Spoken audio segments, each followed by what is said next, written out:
And welcome back. We are back again with DylanJayFox. This time, running Spyro 2.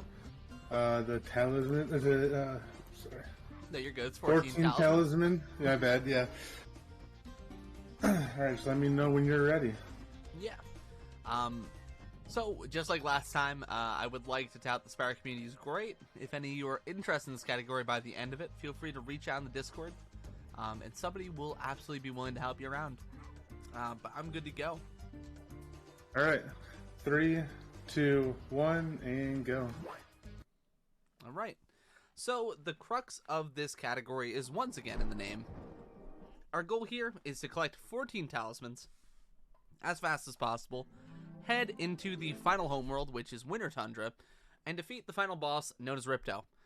This, in a lot of ways, is considered the legacy any percent for Spyro 2, as before the gulp skip was found by Tuval, we actually basically only had this as our means to get to the final homeworld. There was always a crush skip that was found pretty early on in Spyro 2 speedrunning, but gulp skip was a very elusive beast. However, as time went on, we very quickly were able to find gulp skip, again through Tuval, and make any percent and 14 talisman their own individual categories. And now you might be thinking, why exactly would you play the slower category? What is more interesting about 14 talisman? Well, you get to utilize the in-game mechanics of double jumping and sproutering at a significantly higher level than you do in 8%. Specifically, more so I would say double jumping, because you just kind of get more game to play. And there's also a lot more things that you can do, different proxies, and different ways to get around. The first of which is going to be here in Idle Springs in the form of Beetle Proxy. So your main way to get around in this game is double jumping, which is an X into a square input. However, another way to get around pretty fast is through the use of a proxy like that, which I unfortunately didn't get a high enough one. The idea is to get up near where the firework is there, but I unfortunately didn't get a high enough proxy. However, this one, ooh, he ran away. That was a rough lineup for that one. So I unfortunately am not going to get Beetle in this run. Not a huge deal. It is one of the big time losses if you're resetting in the category. I don't really reset to Beetle yet because I'm not crazy good. I have a 28, which is a solid time, but for context, the world record is a 22. So it's a good bit faster than me. So here what we're going to be doing is basically just grabbing as many of these gems as we can, because in the routing for this game, we need a total of 800 for the route I'm going to be doing. If you do the swim route, you need 1,300, both of which equally valid. I just kind of preferred the swimless route just because it showcases more interesting tricks, in my opinion. Alright, we're going to run through the portal here. So one thing you're going to notice as well across the whole of this run is there are going to be select different times where I'm going to be running to the portal as opposed to opening the pause menu. That's because the pause menu in this game opens extremely slow compared to Spyro's 1 and 3 rather. For whatever reason, there's this whole animation, and it looks really nice, but it takes a little bit to click the exit level button because of it.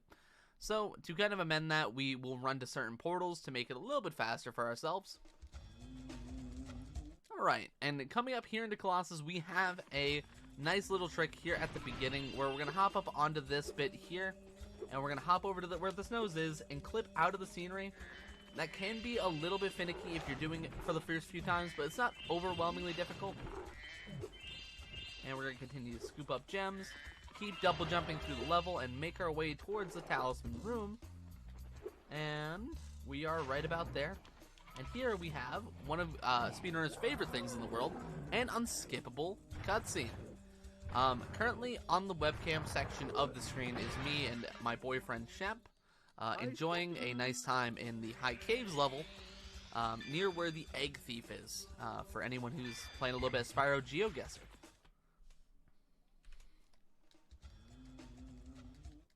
Alright.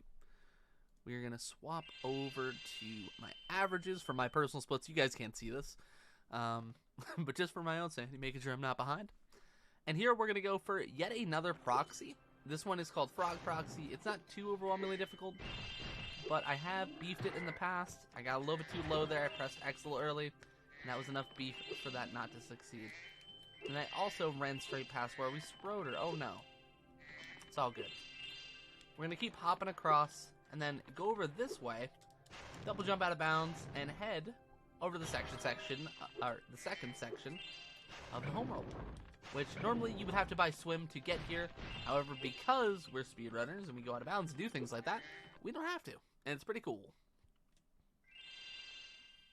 However, if you were doing the swim route, you would have already gotten swim by now. Heading to Hurricos, this is one of the most finicky levels in the world, I feel. The trick here isn't too overwhelmingly hard. Basically, we're going to be holding Spyro into the corner here, hoping we clip out of bounds. Okay, but sometimes the camera can do that, and that. Okay, alright, we got cameraed. That's rough.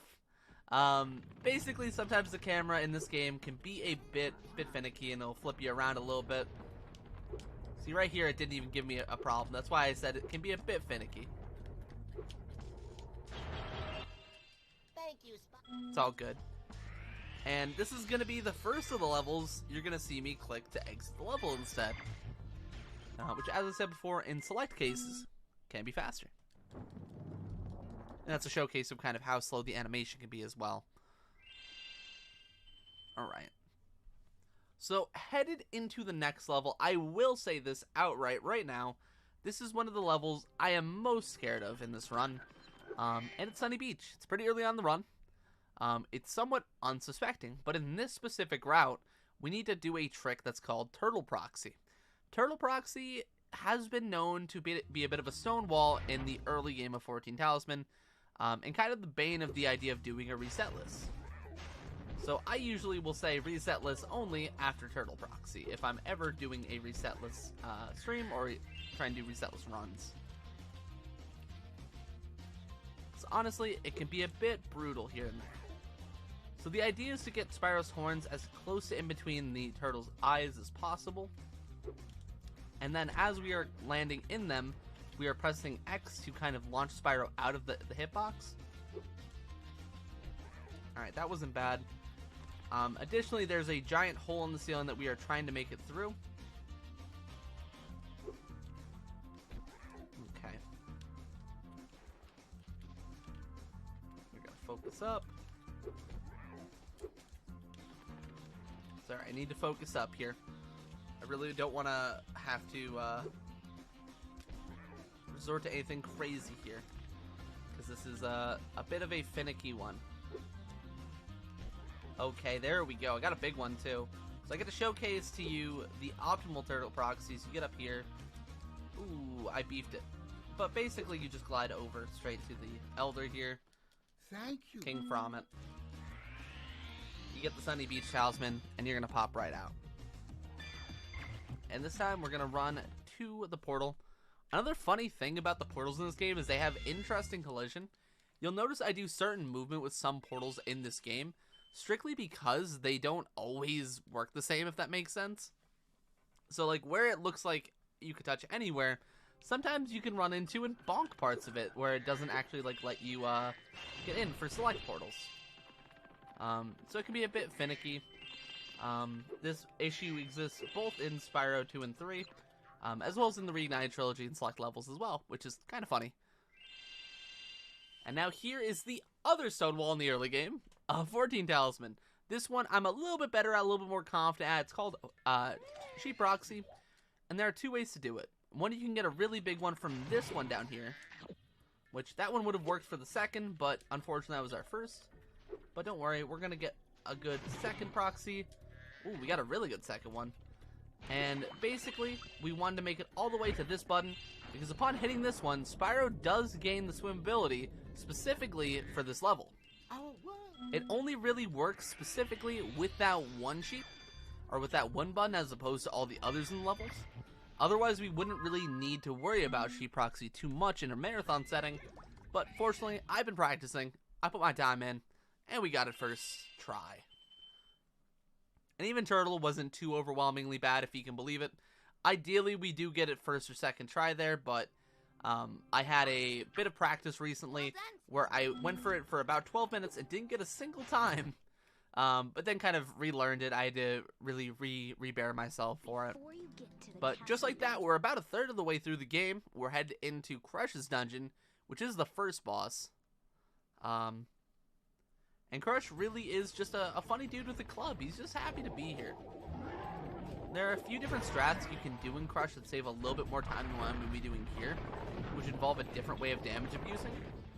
But if you're just getting started and you're not too familiar with the game, I do recommend strats like these. Ooh, I walked forward early. Okay, that's a little bit rough. You're gonna... Ooh, okay, he ran back over here. That's interesting.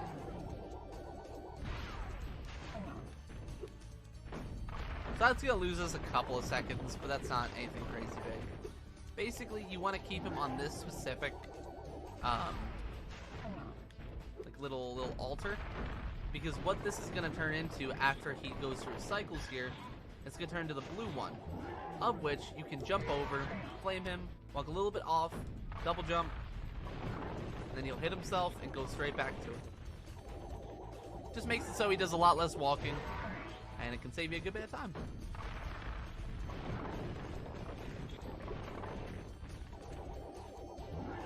Alright. Not bad here. Really quick, while we're heading into Autumn Plains, I do want to take a quick moment and just shout out the FTLG marathons. Sorry, my brain just stopped working. The FTLG's charity, the Trevor Project in particular. If you folks would like to donate, it's a great cause. If you don't know, helping to support LGBT youths in particular during such a compromising time in life, it's a great cause, and I hope that you at least consider looking at it or sharing it around. And do exclamation! Oh, you got it for me, Fushi. Ooh, okay. So here, what I'm going to be doing at the start, I just tried it and beefed it, is I'm going to be trying to do a walking double jump off of that corner, which will allow me to make it there without needing to activate or burn all of these guys. And then to skip these guys here, we're going to do what's called a little Sproder action again. Up this wall, if I can do it. I bonked. Sheesh. Okay, not bad. And that allows you to skip that wall. It allows you to skip getting all of the guys there. It's a very big time save. It's not too hard. Now here I'm going to go for a strat that was taught to me by my friend Composer. It's called Snowball Proxy, which, as you can see, gives you a pretty significant amount of height. This might even gold for me, even though I just beefed the movement at the end. Ooh, no, this definitely isn't golding. I absolutely beefed the ending there. I also forgot I beefed the wall. So here to get into this portal as fast as possible, I'm going to hop into the top because it's just more consistent.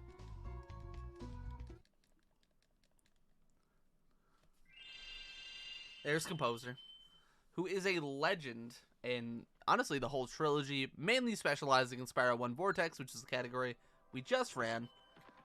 He is the one currently in hot pursuit of the 19, which I mentioned last run. And in 14 Talisman, he's no joke either. He's got like a 25, I think, right? Like 25-20? 25 2x, I want to say. And here heading into Skelos, this trick is pretty simple. You pretty much just hop up onto this bone, you turn around, and you double jump. You hover up here, and you keep going. The only thing that can mess you up is that camera there, as you saw. It was kind of stuck in that bit of scenery. But as long as you just keep running, it'll catch up to you eventually. And here's going to be another case of us running to the portal. And that's it.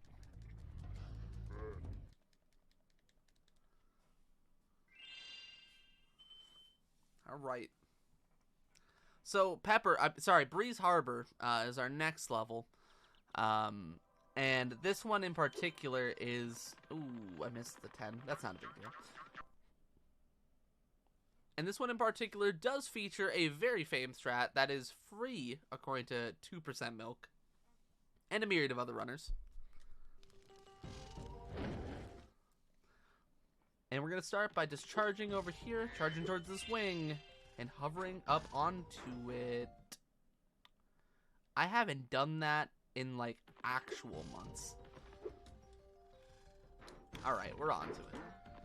Here we're doing another little Sproder. I was recently bullied for doing a Sproder here as opposed to just doing it as like a glide flop. Which maybe I should just do a glide flop. I'll do a glide flop right now. Okay, it worked as a glide flop. Bowser, you're right, okay? Thanks for I can't believe the person who's significantly better at me than me at speedrunning is right. Can't believe it. And then here's gonna be another famous case of us exiting the level, as is just a hair faster. Not a bad run so far. You know, got Snowball Proxy, got a nice little... Crystal Glacier wasn't too bad. Our proxies in the beginning weren't too bad. The only main thing I wish we got was Beetle. I wish I really got to showcase Beetle to you guys, but not huge. That ground to portal is a lot harder than I made it look just now. And this is our way of skipping the power-up known as Climb, which you would normally need to get up to the levels I'm heading towards now. And you climb up the ladders, which you can see right there. However, due to some crafty double jumping, we don't have to get Climb, which is very nice. Let's just skip getting 500 gems. Huge time save across the whole of the run. And honestly, just kind of poggers. Speaking of poggers, Scorch. Famously also in Spyro 3, Scorch is a boss in that game. This is very nicely the good Scorch. This one is a lot easier, a lot less bad, and a lot less RNG oriented. I want to hit Funny Guy Proxy for you guys. You can proxy off of that guy and kind of go forward with it. It's not very good. It can save time, but it's not anything I would really recommend to people. And in case you folks were wondering, this portal in particular, it actually breaks even to do the pause as opposed to making it to the portal as fast as you can. So I just opt to pause because it's easier to do 3 inputs as opposed to technically 2, but you have to angle yourself and it's weird, you know. I don't want to mess that up. And heading into Fracture Hills, I'm in my own head about this trick, so I'm not gonna do it. But there is a trick called Satorless, which is pretty hard. It's a very difficult trick if you're first learning it. I can't do this level without freeing the Sators. I'm not doing Satorless. I'm not being peer pressured into losing a minute. I should have. You know what? I could have attempted it because I'm actually not in a bad pace. I could have attempted it. Be pressured? Oh no. That's really bad, dude. Wow. Okay. All right. You know what? I just don't wanna. I just don't wanna play it today. I guess. I wanna play well. I'm missing a lot of things right now that I haven't missed in a very long time.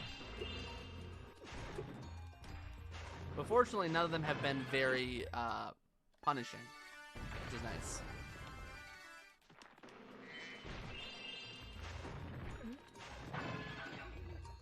Alright, so here, what we're doing is we're freeing all of the Satyrs. It's great. In order to make our way into the center area, which you've seen through cutscenes kind of gradually be broken. We do need to... Oh, God.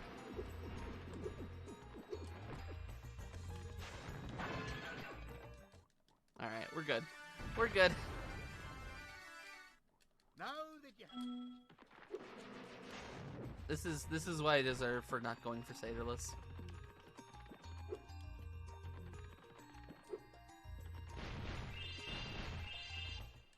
Oh, hi. You think it soft locks if I don't use... Oh, yeah. If I do the intentional thing, it soft locks. That makes sense. Jump on through that portal, and we're going to be heading on to the next level here. Overall, not a bad run so far. Would have been better if I went for Satorless and hit Satorless, but, you know, I can't give in to peer pressure. I just can't, you know? Couldn't bring myself to potentially lose, like, another 40 seconds here, you know? In favor of possibly saving 40 seconds. Speedrunning's a duality, ain't it, you know? So, Magma Cone is a level that rides on two things. One, your ability to double jump pretty well. And then also, remembering to grab these two enemies. So you want to charge through this guy and this guy. As you do, you're going to double jump up here. Ooh, don't bonk there. And over this way. Double jump up here.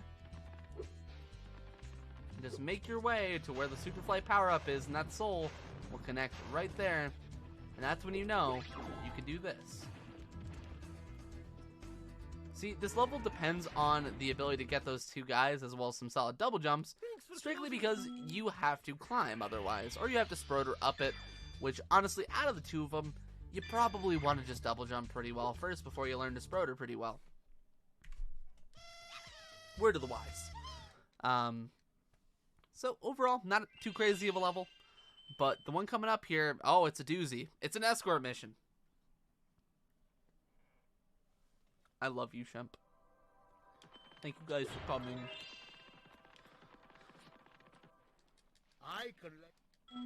I collected.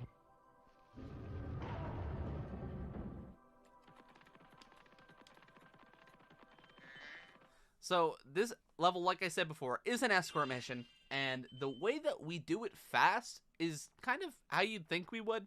We just kind of run through it very fast, and what we do in that is we try to get to every single one of Shorty's checkpoints well before she does. And I do say she because if you didn't know this, Hippo's a girl. A lot of people very commonly call Shorty, refer to Shorty as he. It's actually a she, just so you know. I'm watching you, Shemp. So right now we have to hit all these like basic berry trees or apple trees, whatever you want to call them, whatever George Washington chopped down. And here we're gonna do a cute little bit of movement. Hop up there, flame that guy as well.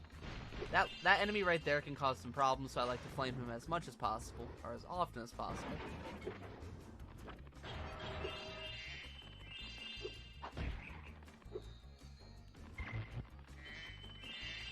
And the way that I like to secure this checkpoint is I like to go back on myself here. Right there, I don't think I needed it, but it's perfectly fine. And Shorty should be running up here in just a moment.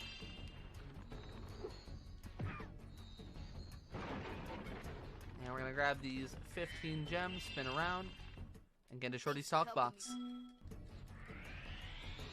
Beautiful. Forlo, I'm going to take you to school someday. We're gonna get you in an education, in something. Okay, not bad. So here, the next thing we're gonna do, which is pretty big, in terms of time save, is you might have noticed we left a level at the beginning. We left Zephyr behind, and that's actually the last level we do before we head into Winter Tundra. It's before we fight Gulp. So we run over to Alora, and she's programmed to take us to whatever level we didn't acquire Talisman in this hub. So by talking to her, we get to go straight here, pay money bags of 400, and hop into Zephyr. It's a beautiful little thing. It's a wonderful little thing. And Zephyr really is one of those levels that there are certain ways that you can do it. I'm going to be attempting Balloon Proxy here, which is the fastest way. And I'm going to try to do it as fast a setup as I can. I might take a moment to line up, though.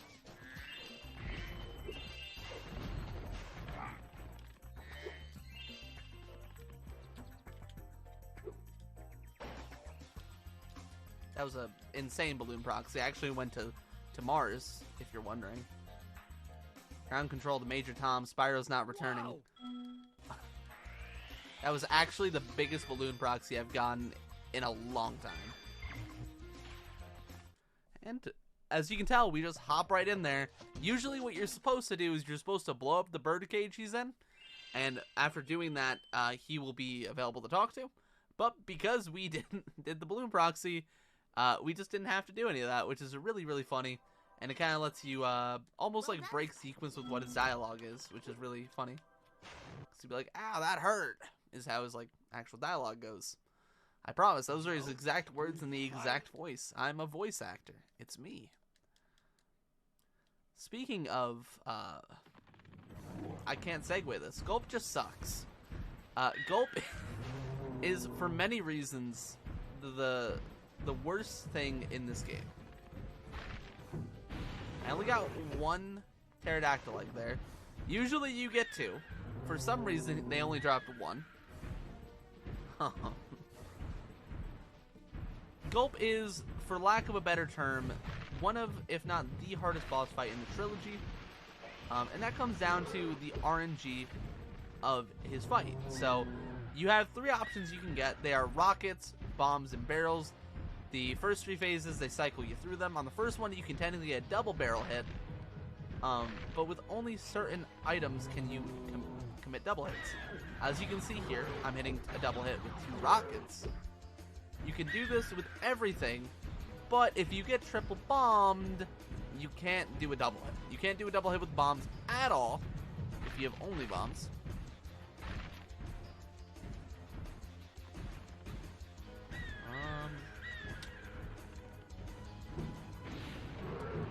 Ooh, I beefed that really hard. I got a stutter on my walk there, and I just basically missed it.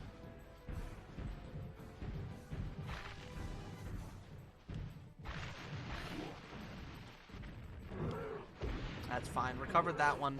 As you can see, you can kind of maneuver a bomb into a double. And it's honestly, depending on where the barrel is, it can be one of the easier ways to get a double with a barrel. A little bit harder, I would say, with the rocket, personally.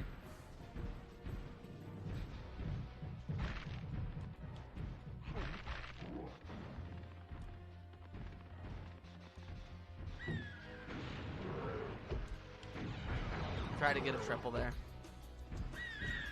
You can also technically get triple hits, which is really funny.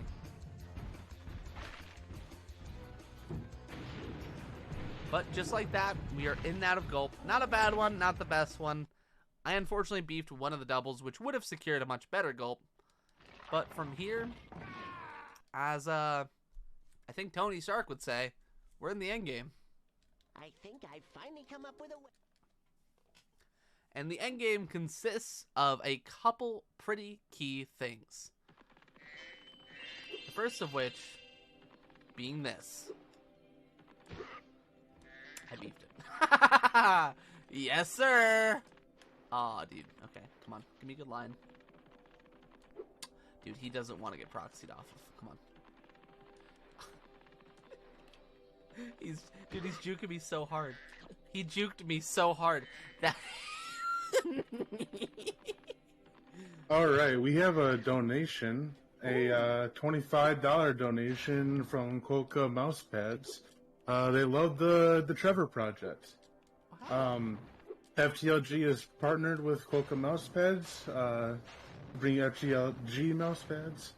Use code FTLG for 15% off at checkout. Plus, help support FTLG and get a mousepad at the same time.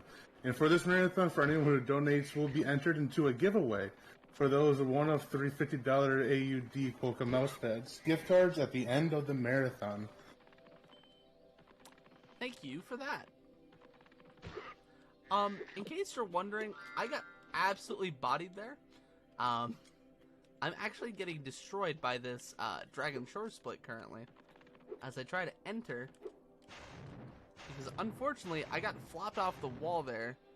I'm still going to go back, kind of regretfully, because this is the fastest way. Okay, we're fine. I have no idea why I flopped off there. We're going to head into Dragon Shores. Now, this level portal is positioned underneath the level, as with, like, kind of all level portals that aren't really where they're meant to be in Spyro. The reason we go here first is to secure something called Fireball, which is something that you can normally only acquire after you've completed 100% of the game. There's this like little room here, which I'm going to show in a second, right there, which if you double jump out of the water here at the right time, you can get. So you can get Fireball early, which makes the upcoming Ripto fight that much easier. Now here, I'm going to run over and try to get on top of this wall and showcase you one of the strats to acquire Swim, which, as you might have known from earlier, if you've been here the whole time, we don't have Swim. So the way that we acquire it is by sproutering into... Ooh, okay, I have to save this.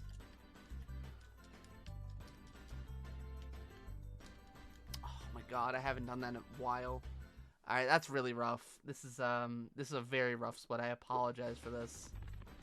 Alright, focus up, Dylan. Okay, we're back on here. Crucially, though, I'm on 0 lives, so I am not going to attempt Spread and Ripto, which I did want to do if I was on a good pace, but oh my god, no. Don't do it again. Alright, we're good. I saved it. I haven't bonked there in a minute, but that is very brutal. That can happen if you're a little bit too aggressive on the Sprouters, and unfortunately, I was a little too aggressive on the Sprouters. So what we're doing here is we're getting into the theater section, and by playing that final cutscene, it registers that you've talked to Moneybags at every point you can in the game, and usually what he would do is he would charge you for different power-ups, and for different things like levels, but because we do that, everything becomes open.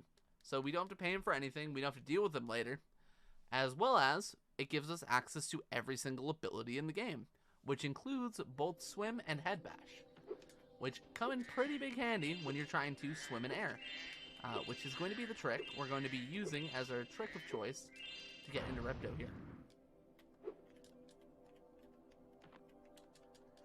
Alright, so we're going to charge down once, and I should be lined up here. That looked great. And we are on our way straight into Ripto. Not bad. Alright, we cleaned up a little bit in that end game. Unfortunately, those Sprouters did cost us being underestimated, it looks like. Between that and also the, just Dragon Shores in general, that was a very rough split. Spyro. For context, my Dragon Shore splits are about a minute and a half on average faster than what we did there. And I just did not piece it together at all between getting into it and then also doing anything in it. But it is what it is. We move on. We fight Ripto. Because of Fireball, we get to kind of speedrun straight through him. I missed the early shot in the Fireball there. And now we're already onto the last phase. Which, by this point in the game, this would actually be exactly what you're doing in the boss fight. Like, nothing about what's here is anything special at this point, like where I just have Fireball and Super Flight. This is just how you finish him off. Now here, he's going to go around a couple of pillars. I'm going to read for his movements, and timing is coming up here in a second. And time!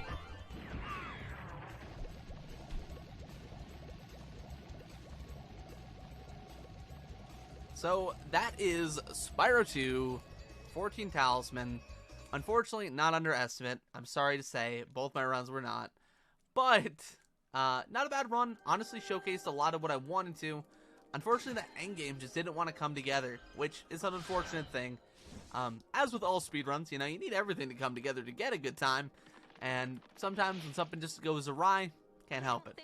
But regardless, once again, I want to shout out the Spyro community. Notably a lot of my homies in chat, Composer Forlo, Kara, Shemp, all of them are great teachers and great friends in kind of like learning these games and kind of pursuing it if you have any interest in Spyro, really. I do really encourage joining the Spyro community because we just have a lot of great people that are willing to teach. So, that's about all I've got. Thank you again, Quacka Mousepads, for the donation during the run.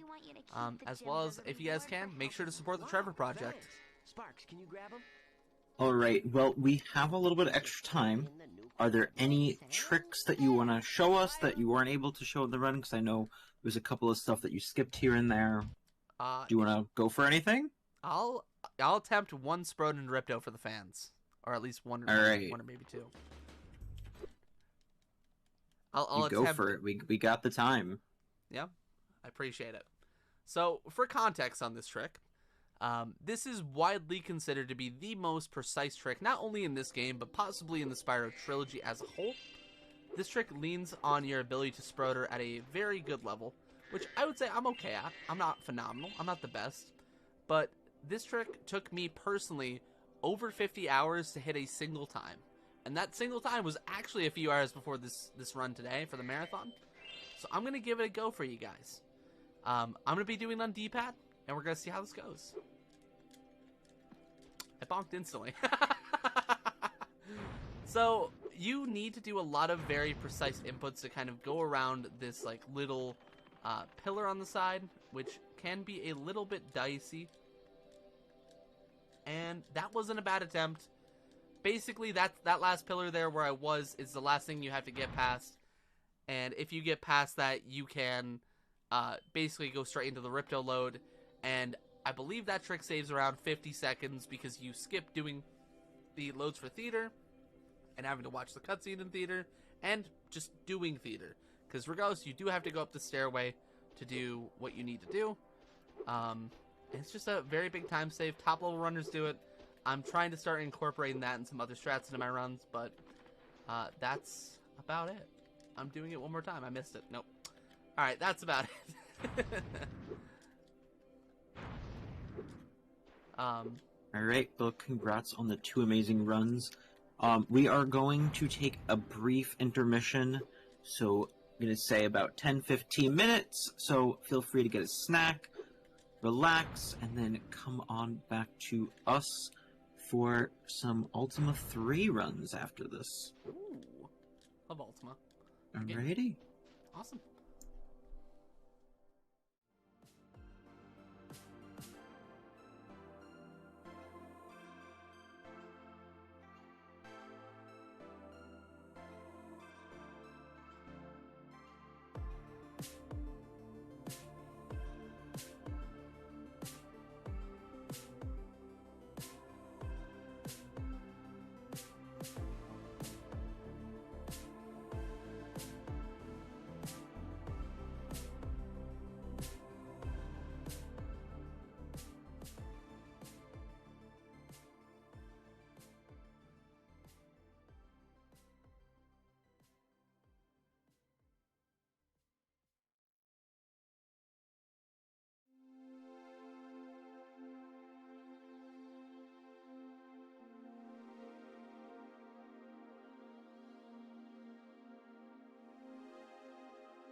Be sure to follow us on our socials by doing !socials in chat.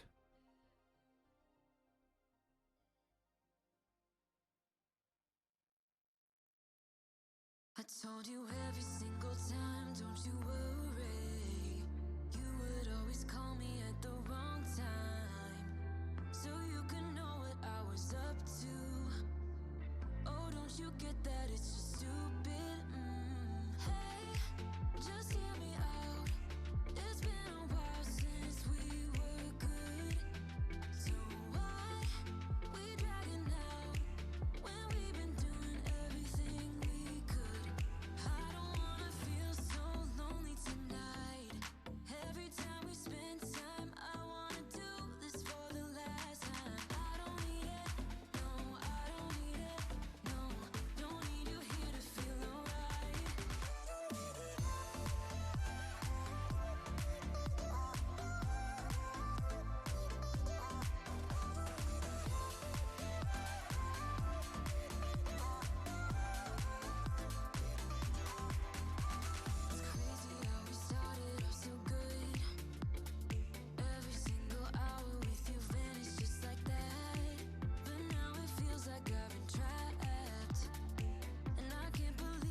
We're raising money for charity, so if you can help us reach our goal, !donate in chat.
Would you like a high quality FTLG mousepad? Do exclamation mark mousepad in chat.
Enjoying the event so far? Be sure to follow us for future events.